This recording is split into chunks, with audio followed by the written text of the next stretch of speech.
Hey friends, I made a couple videos last week, which I was really just doing for fun and to help my sister out, but I really enjoyed doing it and I got some good feedback and a few requests. So I went kind of like smoky with the makeup last time.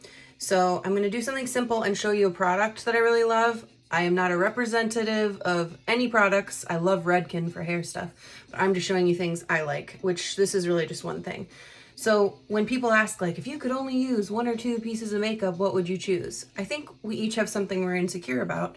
I don't like that my eyelashes are blonde, so my first choice would be mascara. And because I have brown eyes, they're kind of wide, so I would choose eyeliner second.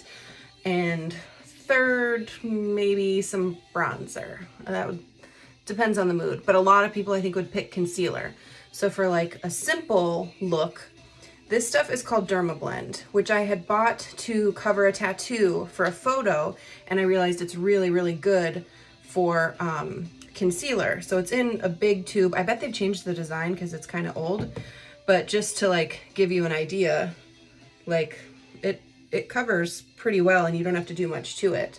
You just kind of, if it's for coverage like that or for a scar or for spider veins, you would just put a translucent powder over it to get it to set. Yeah, just even like tapping it around a little bit, like you get some good coverage. So I'm just going to use that. So I would put, all I've done to prep my face is wash it and use my moisturizer.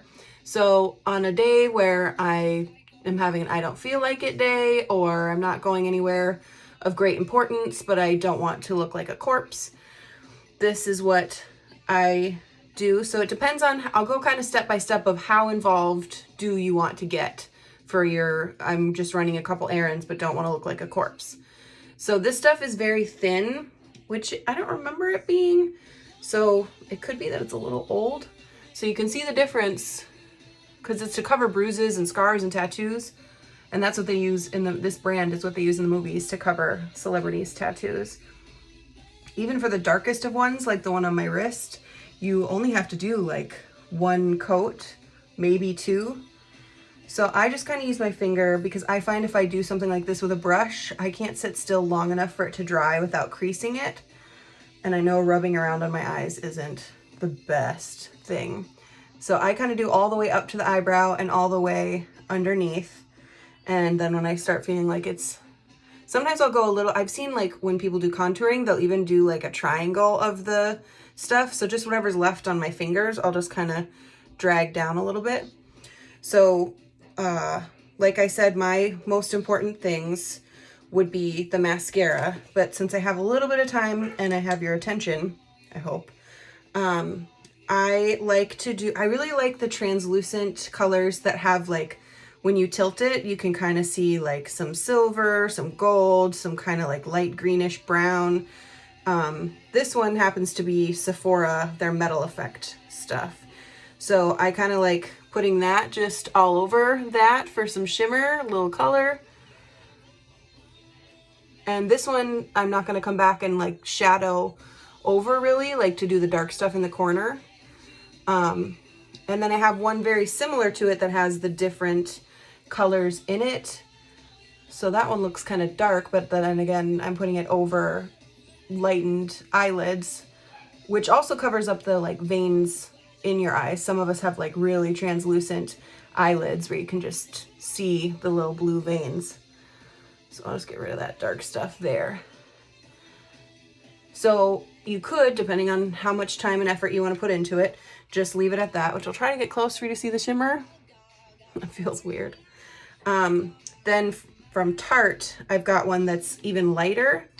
So just for funsies. So this is to make like just a day look. So like I said, this is pick how far you want to go. So I'm going to put a little bit in the inside. I see people in the videos like tap some of that light stuff right there. I do it just because I've seen it be done, and then what's left on the brush, do the brow line. And I feel like that does brighten it up a little bit, makes you look a little more awake. So do a little bit in that corner, tap a little bit in that center, and then what's left, just do your brow bone. So I've seen people with different eye shapes, people that have not giant wide open brown eyes will just do their liner on top. I think if I could only choose one, I would just do the bottom, which again, this was a soft pencil. This is 24/7 from Urban Decay. So I don't usually care about giving the names of stuff because I feel like if you find one you like, that's what you go with. But these ones I like for specific reasons. This pencil for underneath is really, really soft. So soft that you don't even need to press. You're just kind of dragging it loosely. And it's so soft that you need to resharpen it like every third time that you use it, depending on how much you're using of it. So sometimes if I want even less of a dark look, I'll just put a little bit of the black in the corner on the outside and just smudge it with my finger a tiny bit instead of going all the way around the outside. A brown-eyed person can do it all the way through, but somebody that doesn't want to make their eyes look a little more closed would just do a little bit on the edge and just kind of smudge with your finger or use a brown pencil. And then this is the Kat Von D tattoo one. So this one I struggle because I would really like a thin line since I'm trying to go just kind of mellow looking. And I've had a little bit of espresso today, so I try to start on the outside. I'm gonna have to look in the mirror. I'm gonna just make jagged lines everywhere. Now, how long have you been struggling with everything that's in your hands right now? And why haven't you taken care of this before? There is a simple... Okay, so that's thin enough for me. It still looks really weird because we're not done. I'm gonna go to the other side, which some people just kind of start in the middle and go out and leave it like that, which is fine. Well, I guess I made a little unintentional tail there, which comes off pretty easily. There we go. But I do like it all the way to the middle. So each one of these things might be the one thing that you want to do, or you might want to do all of the things. So if I could only choose two things, I would do the black eyeliner underneath and the mascara. And then on top, I would do, for a third item, I would do something shimmery or just the concealer. So this is, I talked about this last time. So this is the L'Oreal Voluminous Lash Paradise Primer. This one's almost running out, but since I just want kind of like eyes that look awake today and I don't need them smoky and cute and all that, I just want to look presentable, I'll just use up what's left and probably open the other pack tomorrow. That's one thing, I keep mascara on hand. So whenever it's on sale, I buy a couple of them, because when you run out or you start brushing it on and you feel your eye kind of being like, ouch, I want to have it right on hand to grab a new one. I'm not going to put any makeup on my face since I'm going to work and going to put a mask on.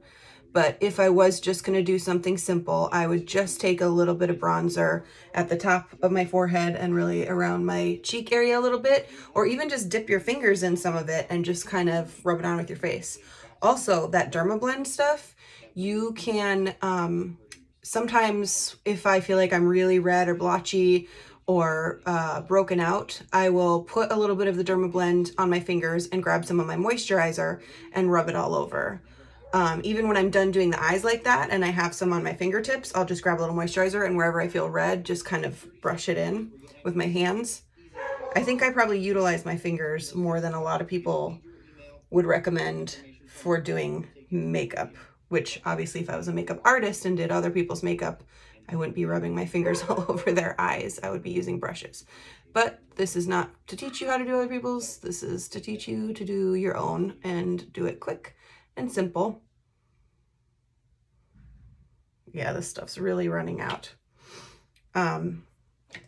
And I see different suggestions of if you should roll the brush, if you should shake it, if you should just do clean swipes up.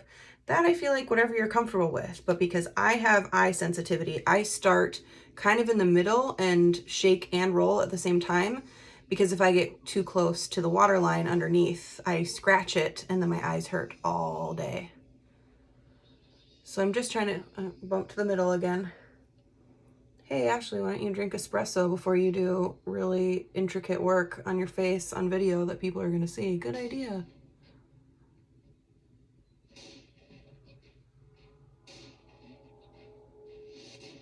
So since I didn't do the like smoky eye stuff on the outside like I usually do, I probably will do a little extra mascara.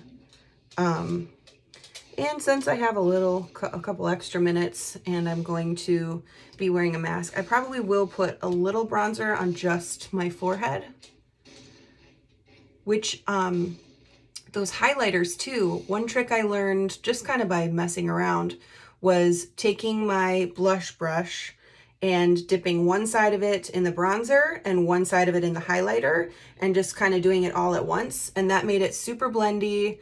You kind of get that little glow.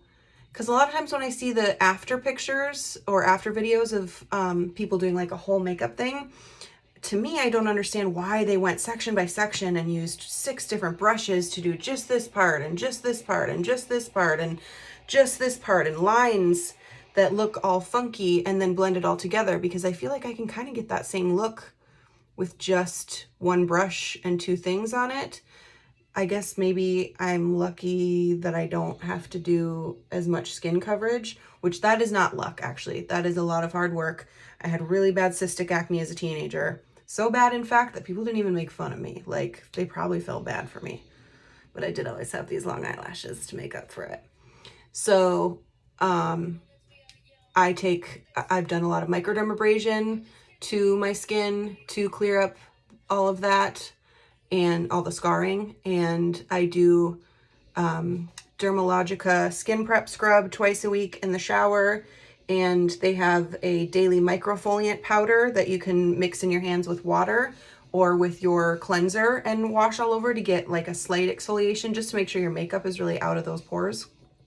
So instead of putting all my time into covering my skin that I don't like, I put all my time and money and efforts into making it skin that I like. So here's pretty much the final look for the eyes. So I guess I better look into the camera. And like I said, I'm going to do one side on the bronzer and one side on the highlighter. And then just kind of do a little, I'm just doing a tiny bit because it's going to end up in my mask anyways. But it still makes you feel a little better. So this is kind of like a day wear thing. I had told somebody last week, oh, I made this video of makeup stuff and people seem to like it. And they said, yeah, my wife saw it and said, you're wearing a lot of makeup. And I thought, am I? I guess I thought because I went quick, it's not a lot of makeup, but it was dark.